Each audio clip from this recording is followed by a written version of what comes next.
বলতেছে তাকে নাকি প্রেগনেন্ট করছে, উনি বলতেছে তাকে নাকি ধরেই নাই। মনে করেন সব মানুষের ভিতরে খারাপ সাইড ভালো সাইড থাকে, যেমন আমার ভিতরে খারাপ সাইড আছে, ভালো সাইডও আছে।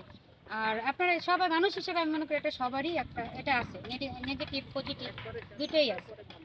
তো থাকার কারণে উনি মানুষ হিসেবে ভালো, সহজ সরল একটা মানুষ, মানে মানুষকে অনেক ভালো জানে, এই হিসাবে ব্যক্তি হিসেবে উনি ভালো ছিল, এই জন্য আমি বার্তাটা দিচ্ছিলাম। ব্যক্তি হিসাবে যদি উনি ভালো থাকে তাহলে ওনার স্ত্রী কেন থাকে না? আপনি বলছেন উনি আপনার 5 নম্বর স্ত্রী হবেন, আমরা তো জানি ওনার 5 নম্বর স্ত্রী আছে অলরেডি, 6 নম্বর স্ত্রী হওয়ার জন্য অনেকে অফার করছে। জি জি, আসলে আমি এটা জানতাম না যে ওনার 5 নাম্বার, এখন দেখি যে ওনার 5 নাম্বার স্ত্রী বের হয়ে গেছে এবং 6 নাম্বার স্ত্রীও আবার 2 দিন পর বের হয়ে যাবে, তাহলে আমি আবার 7 নাম্বার সিরিয়ালে পড়ে যাব। আসলে এই বার্তাটা দিয়ে সবচেয়ে বড় কথা হয়েছে ভাইয়া, আমি এই যখন হিরো আলমকে নিয়ে আমি আমার মনের আবেগটা আমি প্রকাশ করলাম, প্রকাশ করার পর থেকেই মনে করেন আমি মানুষ মানে মেন্টালিভাবে আমাকে সব দিক দিয়ে প্রেশার দিতেছে, বাড়ির থেকে সবাই এই নিউজটা নিয়ে অনেক তোলপাড় সৃষ্টি করছে।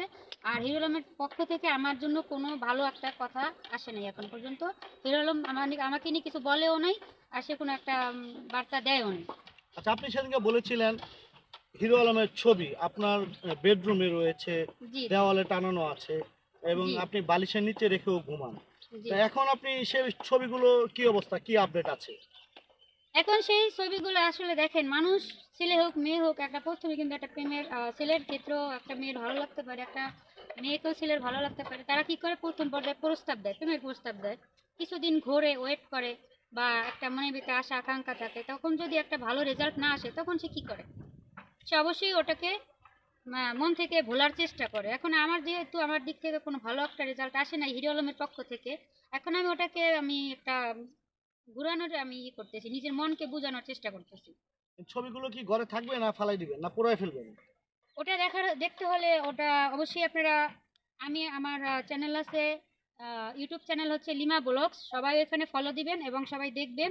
আর আমার Lima blogs channel, Lima blogs page, এই দুইটাই সবাই ফলো দিবেন, তাহলে দেখবেন সম্পূর্ণ ঘটনা আপনারা দেখতে পাবেন, জানতে পাবেন।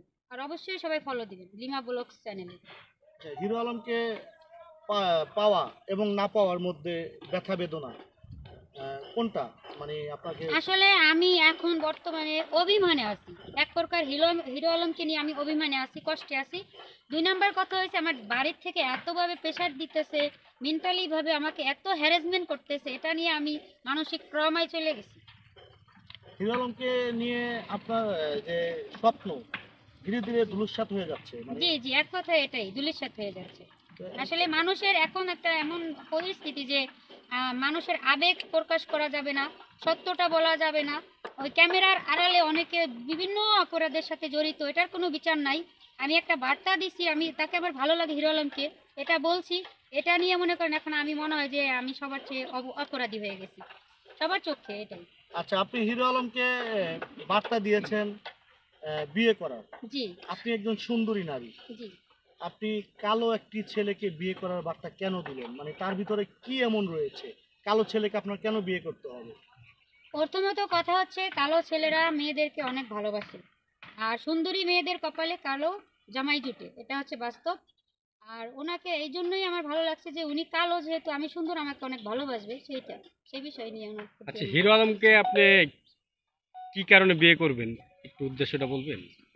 আমি ওনাকে একটাই উদ্দেশ্য ছিল যে উনি ব্যক্তি হিসেবে ভালো, ওনার মেয়েদের প্রতি একটা ভুল ধারণা ছিল। উনি বলে যে আগের ওনার ওয়াইফ সুমি চলে গেছে, উনি একটা কথা বলছে যে সুমিকে অনেক বুঝাইছে আনার জন্য, যখন উনি ওই যে আরেকটা মেয়ে জানি, ওটার নাম আমি ভুলে গেছি, নুসরাত, ওই সময় নাকি ওই সুমিকে ফিরিয়ে আনার জন্য চেষ্টা করছিল, সুমি নাকি অন্য জনের সাথে পরকীয়া করে চলে গেছে।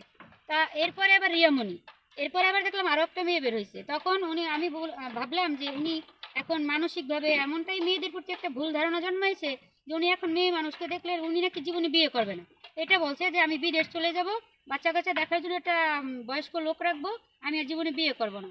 তা আমি দেখাই দিতে চাইছিলাম যে হ্যাঁ, মেয়েরা খারাপ আছে ভালো আছে, তাই ভালো আছে মানুষ আছে বিদেই পৃথিবী আছে, আমি একজন ভালো ওয়াইফ এবং বউ হিসেবে তাইকা দেখাই দিতাম, এটার জন্যই আমি বার্তাটা দিছিলাম। আপনি হিরো আলমকে বিয়ে করলে কি দিবেন? আপনার ভিতরে কি এমন ভালোবাসা আছে? এবং একটা মেয়ের ভিতরে, একটা মেয়ে, আমি আগেও বলছি এখনো বলি, একটা মেয়ে ইচ্ছে করলে পারে, একটা ছেলে মনে করে নেশা পানি করে অনেক খারাপ, ওটাকে ভালো করতে পারে। একটা মেয়ে পারে একটা ছেলেকে রাস্তায় একদম বা রাস্তার মনে করেন পাগল বানাই দিতে। ওইটাই আমি প্রমাণ করতে চাইছিলাম যে মেয়েরা ইচ্ছা করলে সবই পারে। হিরো আলমকে তো সবাই ঠকায়, ভাইরাল হওয়ার পরে সবাই ছুঁড়ে আসলে ফেলে দেয়। এখানে আরেকটা কথা আছে, এই যে হিরো আলমকে সবাই ঠকায়, সে হিরো আলম কি কাউকে ঠকায় না? এখন তো বের হয়েছে উনি বলতেছে একটা মেয়ে বলতেছে তাকে নাকি প্রেগনেন্ট করছে, উনি বলতেছে তাকে নাকি ধরেই নাই, ও আবার বলতেছে যে ওকে নাকি একটু জড়াই ধরছে। তাহলে উনি এত মানে তাহলে এত ভালো কিভাবে হয়?